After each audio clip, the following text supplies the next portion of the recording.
গোপাল গিন্নি, আগে মহারাজ। গোপাল থাকলে যে কাজ করতো সেটা তো তোমাকেই করতে হবে, বলতে হবে এর সমাধান কি। হ্যাঁ মানে মানে আমি হ্যাঁ হ্যাঁ, আমার মনে আছে। তোমার তো আবার হাওয়া না খেলে চলে না। যাও যাও, তাড়াতাড়ি হাওয়া খেয়ে এর উত্তর নিয়ে এসো।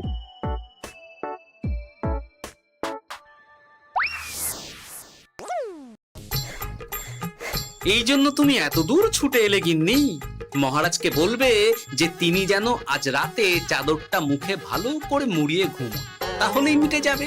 এই রং চলে যাবে আর নতুন করে কিছু হবেও না। ও মা, বলি এত সোজা সমাধান? হ্যাঁ? তা নয় তো কি?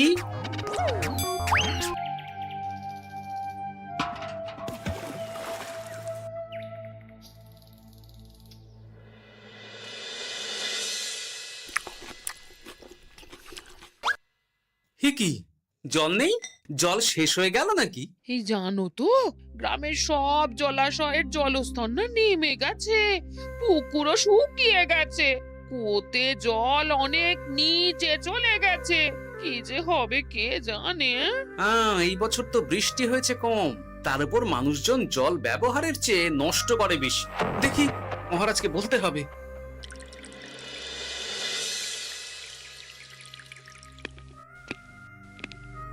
এই তো গোপাল এসে গেছে। শুনেছো, রাজ্যের সকল জলাশয়ে শুধু শুনিনি, চাক্ষুষ দেখেছি, আর এর কারণ ও তার সমাধানও ভেবে এসেছি মহারাজ। তুমি কি বলতে চাইছো সেটা বলো না খোলসা করে। মহারাজ, আসন্ন দিনে জলাভাব মেটানোর একটাই উপায়, তা হলো প্রজাদের উপর কর চাপানো। মহারাজ, আমার ঠাকুরদা বলতেন, যা মেলে মূল্য বিনে তার মূল্য কে আর জানে। আমরা যেহেতু জলের মতো এত মূল্যবান সম্পদ বিনামূল্যে পাচ্ছি, তাই একে গুরুত্ব দিতে শিখিনি। সবাই মিলে দেদার জলের অপচয় করছে। আমি এই অপচয়ের বিরুদ্ধে কর বসানোর পরামর্শ দিচ্ছি মহারাজ। জলের জন্য দেবে দাম, ছুটে যাবে কাল ঘাম। হ্যাঁ, যখনই জলের জন্য কর দিতে হবে, তখনই জলের অপচয় বন্ধ হবে। এতে লাভটা কি হবে গোপাল? মানুষ কম জলে কাজ করা শিখে যাবে, ফলে আগামী দিনে যদি জল সম্পদ কমেও যায়, এই কৃষ্ণনগরের প্রজারা আগে থেকেই তার জন্য প্রস্তুত হয়ে যাবেন।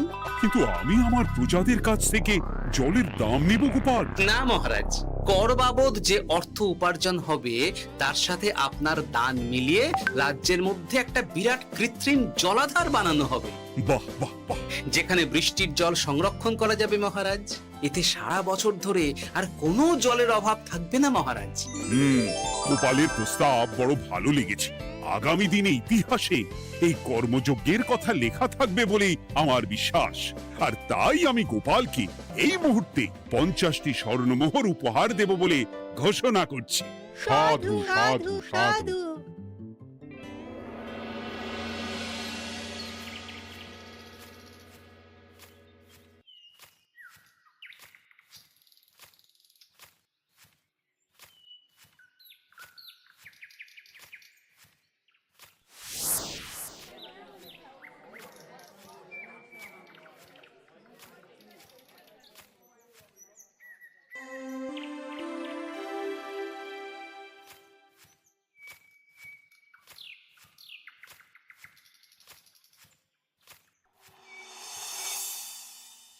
মানে আমার এই এতটুকু স্বাদ তুমি পূর্ণ করবে না? আমি কি নিজের জন্য চেয়েছি নাকি? সবই তো পাবে তোমার মেয়ে আর জামাই। হ্যাঁ, সে বুঝেছি গিন্নি, তাই বলে এতগুলো মুদ্রা আমি খরচ করতে পারবো না। পারবে না? আমি তাঁতির বাড়ি থেকে মেয়ে জামাইয়ের জন্য কয়েকটা শাড়ি আর ভালো পাঞ্জাবি কিনে একটু পাঠাবো। কিন্তু এখন আমার কাছে অত মুদ্রা নেই গিন্নি, পরে পেলে আমি ঠিক তোমার সাথ পূরণ করব। আবার বাজে কথা বলার জায়গা পাও না তুমি। এতক্ষণ কোথায় ছিলে গো? আমি বেলায় নদীর পাড়ে গিয়েছিলাম, তখন কমলা আমাকে বলল তোমায় নাকি দেখেছে। কি দেখেছি?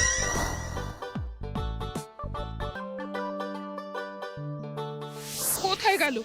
এত বড় মুদ্রার থলে কি হাওয়াতে উবে গেল নাকি? হ্যাঁ? এই রে, এ তো মহা ঝামেলা।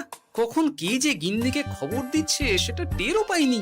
বলি মুখে কুলু পাটলে যে বড়, বলি রাজা মশাইয়ের কাছ থেকে যে এত রোজগার করো, সেই মুদ্রা যায় কোথায়? আহ, কানের মাথা খেও না তো। আমি কি তোমার কোনো কিছুর অভাব রেখেছি? বলো একবার। খাওয়া পড়া কোনো কিছুর তো কোনো খামতি নেই তোমার। মানছি রাখোনি, কিন্তু তাই বলে আমিও তোমার স্ত্রী, তোমার গিন্নি গো গিন্নি, তাই না? আমার তো জানার অধিকার আছে নাকি যে তোমার উপার্জনের অর্থ করি সব কোথায় যাচ্ছে? জানবে জানবে, সব জানবে। এখন কিছু খেতে দাও দেখি, পেটে ছুঁচোয় ডন বৈঠক মারছে। না, এরপর থেকে আর মহারাজের কাছে উপহার পেলে ওইভাবে খোলা হাটের মধ্যে দিয়ে আসা যাওয়া করা যাবে না।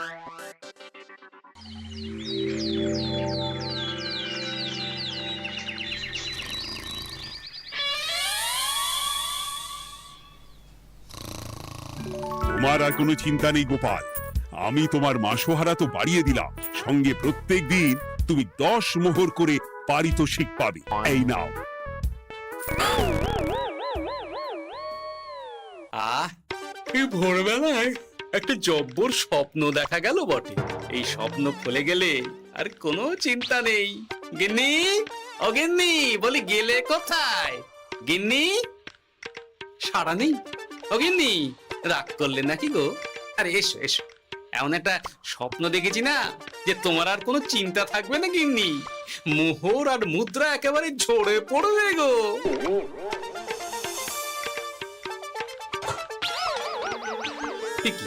এইসব ফলাহার সাজিয়ে রেখে গেল কোথায় গিন্নি?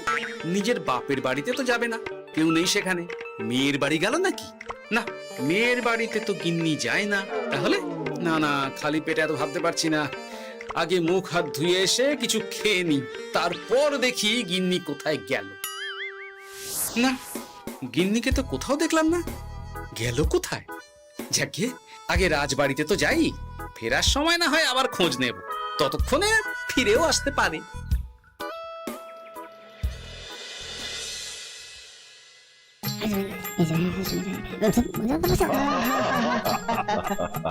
বাহ বাহ বাহ, একেই বোধহয় বলে সঙ্গগুণ। অনেকদিন এত হাসি নিয়ে। যা বলেছেন মহারাজ। হাসির চোটে পেটে ধরছে খিল। কর্তা আর গিন্নিতে দেখছি রয়েছে অনেক মেল। দেখি গিন্নি, তুমি এখানে কি করছো? একই গোপাল, তুমি রাজসভায় এলে যে বড়। তুমি নাকি রাজসভার কাজ থেকে অবসর নিতে চেয়েছো? হ্যাঁ, এই কথা কে বললো মহারাজ? এই তো উনি বললেন। বলি আমি আবার কি করব? তুমি আমায় একটা কাজ দিলে আর সেটা আমি করব না বলো? আমি তোমায় কাজ দিলাম? কি কাজ? বাবা গোপাল, তুমি কি আকাশ থেকে পড়লে নাকি? তুমি তো তোমার গিন্নিকে বলে পাঠিয়েছো যে তুমি আর রাজসভার কাজে যোগ দিতে চাও না। তোমার নাকি আর কাজে মতি নেই, তুমি বিশ্রাম চাও। এই রে, গিন্নি দেখি ভয়ঙ্কর চাল দিয়েছে। আমার নামে রাজসভায় এসে এইসব বলেছে। তাই কথা ঠিকই গোপাল, যে তোমার অবসর গ্রহণের কথা শুনে আমি বিশেষ মনমরা হয়ে পড়েছিলাম, কিন্তু তোমার গিন্নি যেভাবে রাজসভায় হাসি মজা হুল্লোড় পরিবেশন করছে, তাতে আমার মনে হচ্ছে এ সাপে বর হয়েছে। এই বেলা যদি গোপালকে কায়দা করে রাজসভা থেকে তাড়ানো যায়, তাহলে আমার পথ থেকে বিরাট বড় একটা কাঁটা উপড়ে ফেলা যাবে। গোপাল গিন্নি সবার মধ্যে বিলিয়েছেন হাসি, তার জন্য রাজামশাই হয়েছেন ভারী খুশি। হ্যাঁ গোপাল, তাই আমি ঠিক করেছি তোমার স্থানে আমি তোমার গিন্নিকেই বহাল করব। হ্যাঁ, তোমার সঙ্গে ঘর সংসার করে ওর বুদ্ধি বেশ খোলতাই হয়েছে, সেটা বোঝাই যাচ্ছে।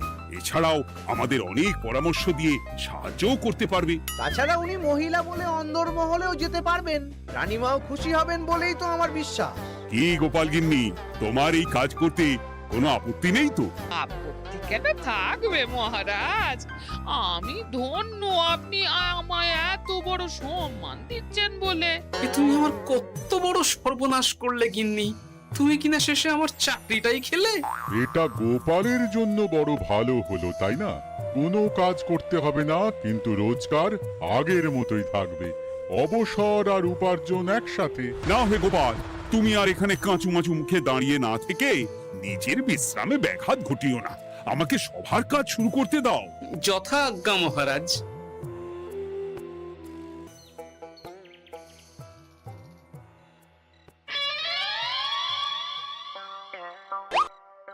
মানে মহারাজ সমস্যার সমাধান করতে দিয়েছেন তোমাকে, আর তার উত্তর দেব আমি? কেন, তুমি আমার চাকরি খাবে আর তোমার সেই চাকরি রাখার দায় নেব আমি? হ্যাঁ হ্যাঁ নেবে। মানে কাল রাজসভায় মহারাজের সমস্যার সমাধান করব, সেই মতো কথা দিয়ে এসেছি। হ্যাঁ, আগাম 10টা মুদ্রাও বাগিয়ে এনেছি, তার থেকে তোমায় একটা মুদ্রা দিলাম। এখন মানে মানে আমাকে উত্তর বলে দেবে, না হলে আমি কেন দেব? আমি পাবো একটা মুদ্রা, আর তুমি আমার কাছে উত্তর জেনে নিয়ে সেটাই বলে পাবে 9 মুদ্রা। কিছুতেই না। বলবে না? না। তাহলে ভালো করে শুনে রাখো, আজ থেকে ঘরের উনুনে হাঁড়ি চড়বে না। চাকরি তো খুইয়েইছো, এবার না খেয়ে প্রাণটা খোয়ানোর জন্য তৈরি হয়ে যাও। হ্যাঁ। ওরে বাবা, এমন কথা কেন বলছো গো গিন্নি? তুমি তো জানো যে খিদে একদম সহ্য করতে পারি না। এখন যদি তুমি এইসব বলো তাহলে আমার রক্ষে নেই গো।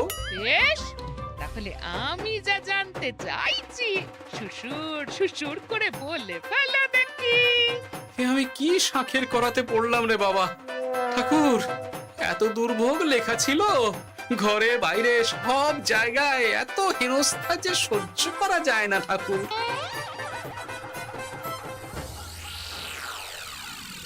একেই তো বলে গো গিন্নি, মেঘ না চাইতেই জল। এতদিন কতভাবে চেষ্টা করেছি গোপালকে রাজসভা থেকে তাড়াবার, আর গোপাল নিজেই কিনা রাজসভা থেকে পালিয়ে গেল।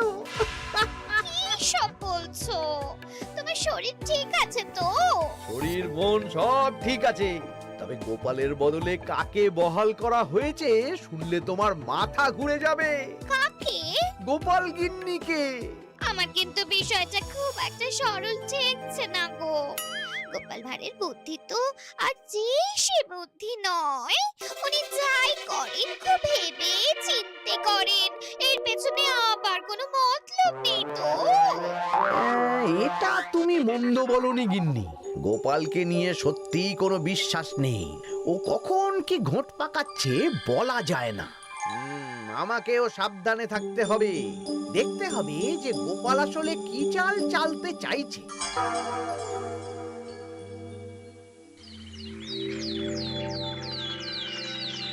হ্যাঁ গোপাল গিন্নি, এই একটাই প্রশ্ন আমায় সারা রাত ধরে জাগিয়ে রেখেছে।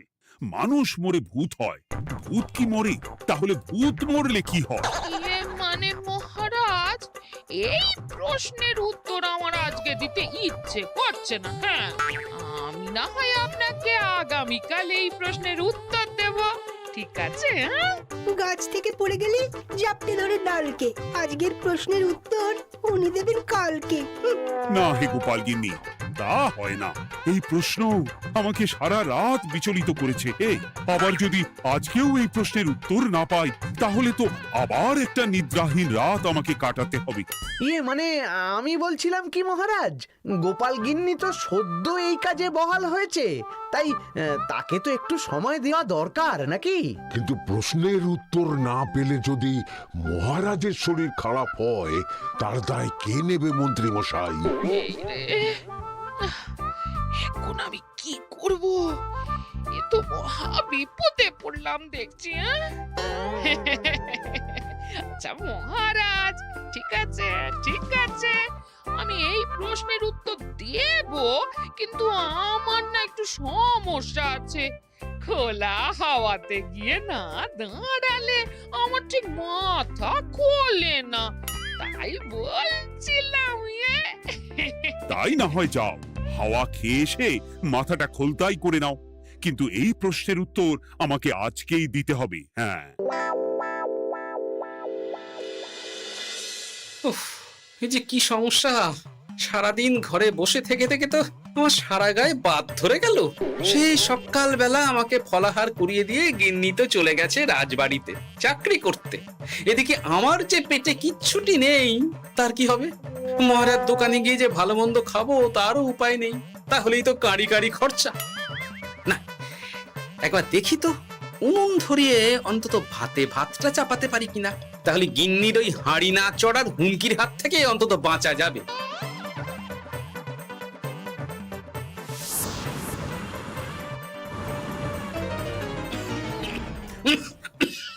ও বাবা গো, ও বাবা, এত কেসে কেসে সোজা শেষ যাত্রা হয়ে যাবে আমার।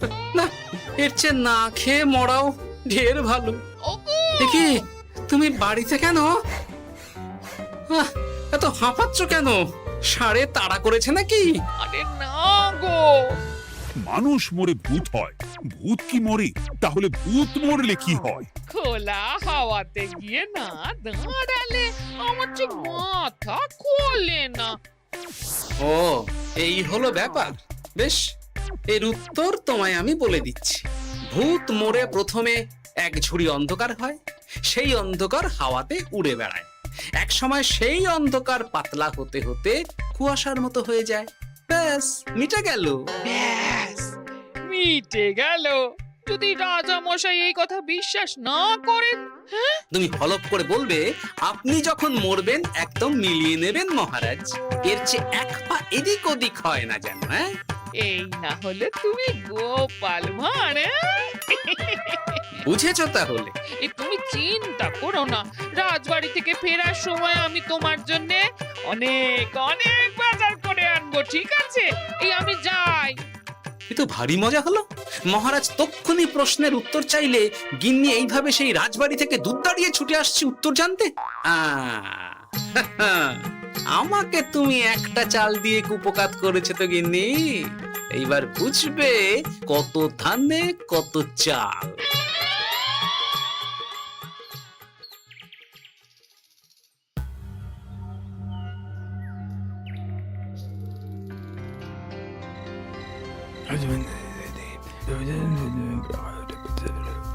বুঝেছিস তো তোর কাজটা? খুব বুঝেছি গোপাল দাদা। নেই, এবার লেগে পড় দেখি।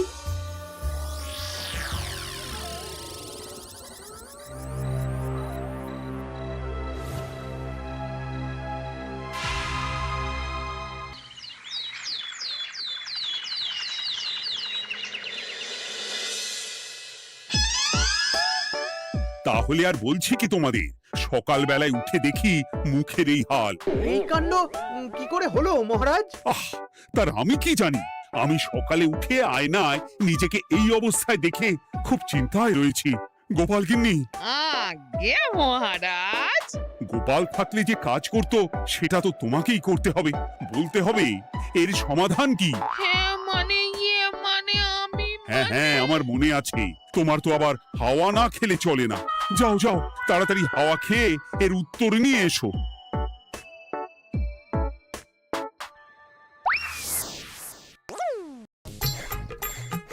এই জন্য তুমি এত দূর ছুটে এলে গিন্নি? মহারাজকে বলবে যে তিনি যেন আজ রাতে চাদরটা মুখে ভালো করে মুড়িয়ে ঘুমোন, তাহলেই মিটে যাবে।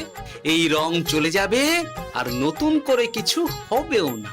ও মা, বলি এত সোজা সমাধান? হ্যাঁ? তা নয় তো কি?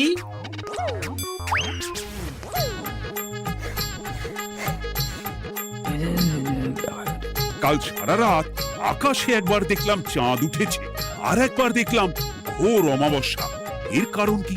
একই রাতে দুই তিথি হয় কি করে?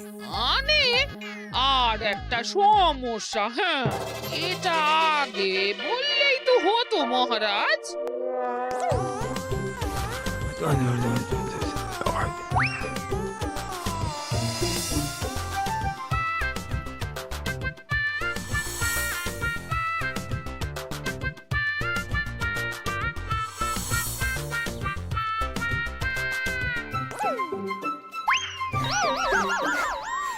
এ কি, তুমি হাওয়া খেতে গিয়ে এইভাবে খাবি খাচ্ছ কেন গোপাল গিন্নি? এর কারণ আমি জানি মহারাজ। সে কি কাণ্ড! তুমি কি করে জানলে? গোপাল গিন্নি মোটেও হাওয়া খেতে যায়নি মহারাজ, সে গেছিল নিজের বাড়িতে গোপালের কাছে আপনার বলা প্রশ্নের উত্তর জেনে আসতে। মানে গোপাল গিন্নি তার মানে আমাকে ঠকিয়েছে? তা জানি না মহারাজ, তবে আমার মনে হয় এর পেছনে গোপালের কোনো গভীর ষড়যন্ত্র আছে। না হলে সে এমনটা করবে কেন? আর এক রাতেই আপনার সাথে এতগুলো অদ্ভুত ঘটনা পর পর ঘটবে কেন? বটে, এক্ষুনি গোপালকে ডেকে আনো।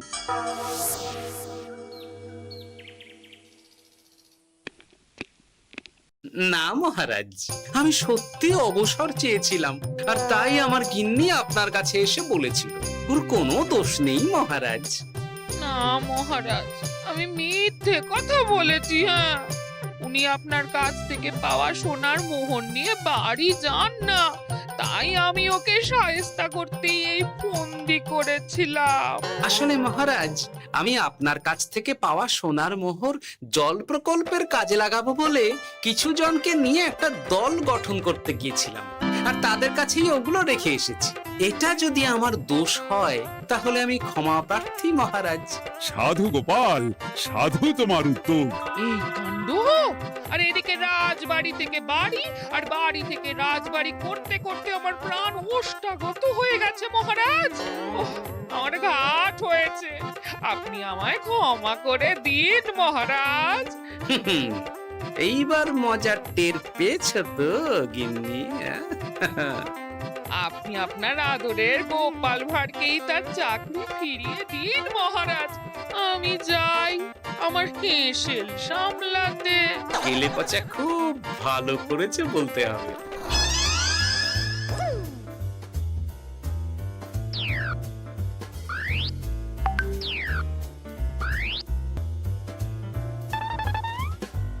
তবে মহারাজ, অমাবস্যা পূর্ণিমা সব আমার বুদ্ধিতেই কেলেপচা করেছিল।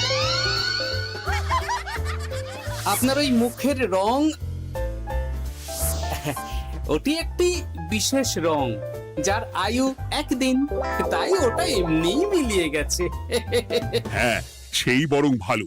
তুমি তোমার গিন্নিকে নিস্তার দাও গোপাল, তাছাড়া আমিও আমার গোপালকে ছেড়ে আর থাকতে পারছি না। যথা আজ্ঞা মহারাজ। আমারও যে আর এই অবসর ভালো লাগছে না মহারাজ। গোপাল ছাড়া রাজসভা যে লাগে ফাঁকা ফাঁকা, তাই তো আবার চাকরিতে তাকে বহাল রাখা।